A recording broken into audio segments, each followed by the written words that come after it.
while they were saying that AI is unethical, that AI is going to make you dumb, that AI is going to make you lazy, I was in the forefront telling them that AI has not come to make you lazy or come to make you dumb. That if you use AI as a companion, if you use AI as a help, that is going to actually make you smarter. So AI, to a very large extent, works on data, collected data, and acts upon it by producing results. Over the past months, researchers, writers, and academicians have joined our webinars to learn practical strategies that improve their research. But imagine what we can accomplish when we're no longer limited to just one session.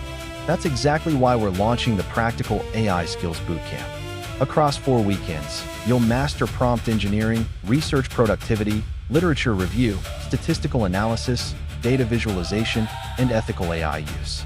You'll also receive a certificate of completion, free learning resources, and hands-on practical sessions.